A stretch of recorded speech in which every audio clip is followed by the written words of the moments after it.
Hey everybody, Damon the Scorpion Pill here, uh, here for another Scorpion Reviews. Now, by this time, I'm sure if you guys have actually watched the last two videos, then you know how this works. I'm going to give a Universal a pill, how I feel like everyone will like it. I will give a genre a pill, and then I'll give a pill if it's in a series. And then I'll give my own personal opinions on it and what I think of it. Before any spoilers or anything, which will be in the when I'm giving my own opinion, I will make sure to let you guys know so you can click out or mute whatever you want to do. But today we are going to be doing Hatchet 2. Now, those of you who might not know, Hatchet 2 kind of follows the formula of any old school slasher movie.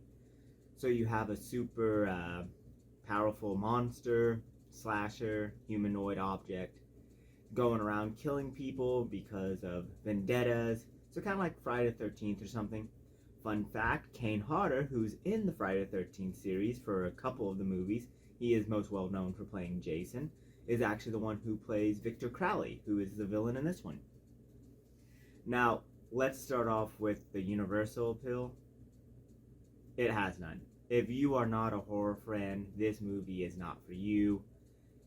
I mean, it has all the typical slasher tropes. It has buckets of blood, gore, mindless murders. Yeah, this is not for you if you're in the general pill. So unfortunately, I have to give it 0 out of 2 Scorpion Claws, because I just don't see you liking this film if you're not a horror fan. Now, if you are a horror fan, on the other part, I do think this is just a fun watch for you if you're into the old school slashers. Now, if you're into your Friday the 13th, your Halloweens, your Nightmare on Elm Street, this is definitely one to add to your list. It's going to be a lot of fun for you. There's a lot of plot holes, not going to lie, but that goes with any of these type of movies. We all know that, but we love them for what they are. We don't think too much. They're just enjoyable.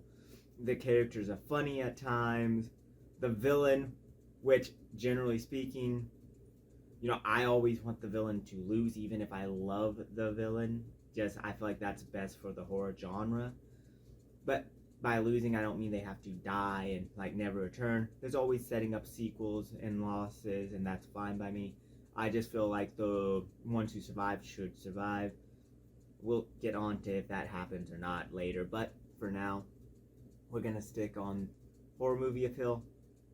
It's there. If you're a fan of slashers like me, you will enjoy this. You will get, your money's worth if you have to rent it, or you will get your time worth, which is a big thing, by just watching it. You won't feel like you regret it. Like I said, the story itself has plot holes and can fall through a little bit, but it doesn't matter. The pacing, it starts off a little slow, but once it gets in the move, like most horror movies, it goes. The pacing's very nice. Once Victor Crowley appears, killings start happening very frequently. So if you're into that, I think it's like 20 minutes you got to get through at the beginning, which isn't that bad. The 20 minutes is actually enjoyable. There's quite a few spots where you'll laugh, or like Easter eggs. So yeah, as far as that goes, I'm going to give it 2 tits out. Go ahead and do that too, but I think we can all agree those tits are more impressive than my tits. But yeah, 2 tits out, which is the thing I use for horror, because obviously. Yeah, as far as now, we're gonna get into my own thing. Wait, no, not yet. We have the series one, because I did say Hatchet 2. So we're gonna rank this out of hatchets, 1 or 2 hatchets. Honestly, yeah, it's fine in the series. I would say every entry of the series is actually decently okay in its own right. None of them really fell, so I'm gonna go ahead and give it 2 hatchets out of 2. There's no reason not to. It lives up to the prequel, well, the one that came before it, and I mean it goes with the plot similarly. So yeah, no. If you watch the first one, you'll get a kick out of the second one. you watch the second one, you'll get a kick out of the third one. If you watch the third one, you'll get a kick out of the fourth one.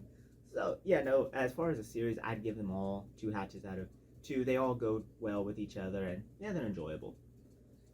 Now, let's go into my personal opinion.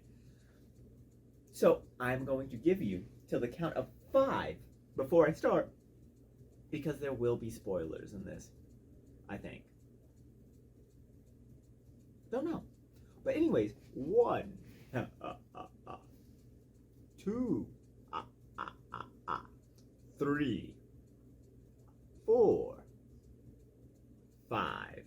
Now, if you're still here, that means if there are spoilers, you don't care. Either you've watched the movie or, you just don't care about spoilers on it because it's a slasher, so you pretty much assume you know what's going to happen. And if that's the case, that's fine as well.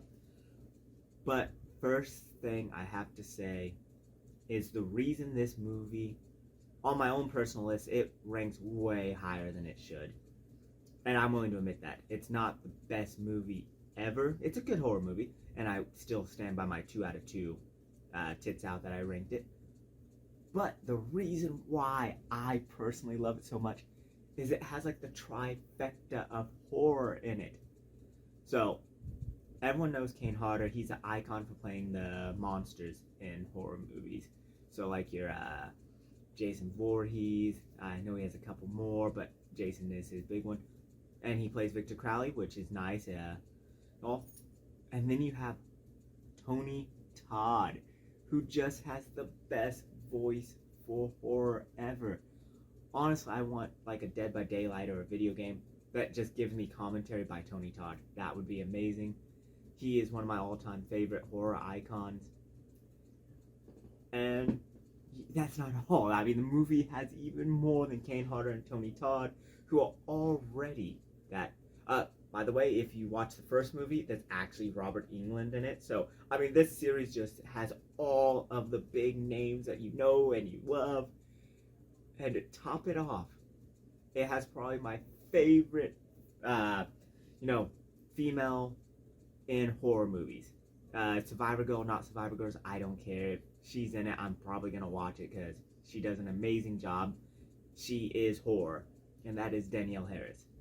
You might know her from Halloween 4 and 5. She played little Jamie.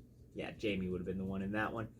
She also played Laurie's friends in the Rob Zombie remakes, which, I love her, and they brought her back to kill her twice in the Rob Zombies. Yeah, I'm not going to get off topic. I could do a whole rant about Rob Zombie's Halloweens, and one day I might, but for now we're sticking on Hatchet. So, I mean, already you have those 3 in it, and if that's not enough reason for the horror movie fan in you to want to watch it, I don't know what will be. But then you go to the actual movie itself, and it's enjoyable. Victor Crowley himself kind of feels like he gets, a lot more powerful between each movie. So think of it if you are a Dragon Ball Z fan. First movie, he's regular Saiyan. Nothing special. He's Goku Vegeta base form. Hatchet 2, he goes Super Saiyan. He's just like, yeah, he goes Super Saiyan. Now he is completely like more dominant, powerful, everything than he was in the first one. Power scale be danged is what I'm saying. Third one, he goes even beyond that. And then in the Victor Crowley, yeah, I mean, it just keeps escalating. He just keeps transforming up. But it's fun. It's enjoyable. There's a lot of wisecracks in the movie from the characters that really does, just help sell it a lot. The third one has a lot of them too. So I know this is for the second one, but I would recommend the third one too. They have a dude who, he technically dies in the first and second. Can't think of his name right now, but he's in all 4 of them, and he does an amazing job. Absolutely love him. He was one of my favorite characters in each one of them. He dies in the first and second one. Third and fourth one, he actually lives and is playing the same character. Second one, he dies from a belt grinder to the back of the head. He like pushes him and he's like, a funny moment is Tony Todd thinks he has found a way to beat Victor Crowley by sacrificing Danielle Harris's uncle, and that will satisfy his revenge for his lust for revenge, and make it where the swamps are safe so he can run his boat tours there and make money. Thing is, apparently Danielle Harris' actual uncle died of cancer like 20 years back, 10 years back, or something like that. And this is one she calls uncle, but it's just like a family friend. So Tony Todd does the whole thing. He sets him up, gets him killed by Victor Crowley, and he's there like, it's all over now. It's all over now. Danielle Harris like, but that wasn't my uncle. And he's like, what? Victor Crowley comes out, rips him in half, skins him. I mean, it's awesome. Yeah, it really is good. Some of you, I don't know if you have watched it, but there's actually an Easter egg where someone's like, oh, you mean like back home, we had someone like that called urban legend of, a psychopathic killer, Leslie Vernon. So it was a nice little shout out to the movie The Rise of Leslie Vernon, Behind the Mask, The Rise of Leslie Vernon, which if you haven't checked that out, I'd recommend that too. But once again, we're on Hatchet 2 at the moment. There's just so much enjoyableness about this. You have a survivor from the first one who's in a canoe somewhere. I think he has his arm missing. And one of the characters falls down by him. And he like sits up like, Hatchet right to the face. And he's like, oh, come on. Before he falls over dead. Just like he lived through the entire day with this little boat. And yeah. One thing I will point out is the main character, the female main character played by Danielle Harris in the second and third ones, they had a different actress play her in the first one. And it's not that she did a bad job, but I definitely think they did a really good job recasting her as Danielle Harris. She just knocked it out of the park, as she does in all horror. As you can tell, I really like the show. A lot of it's due to who it has in it. But yeah, so I would recommend watching it. I still stand by the 2 tits out. And as far as general appeal, like if your significant other, your friends aren't into horror movies, especially horror movies with like a lot of blood, it's not for them. Don't try to watch it with them. They won't enjoy it. But if they are into it, you got a fun night, make the popcorn, prepare to see in the first like 5 minutes a dude has his intestines ripped out, tied around his neck until he's decapitated. Yeah, I know intestines won't work like that. You know intestines won't work like that. But hey, that's how it happened. Anyways, this is my review over Hatchet 2. Well, review, thoughts, whatever you want to call it. And yeah, I hope you guys have a great day. I will see you next time for another Scorpion reviews, and have fun.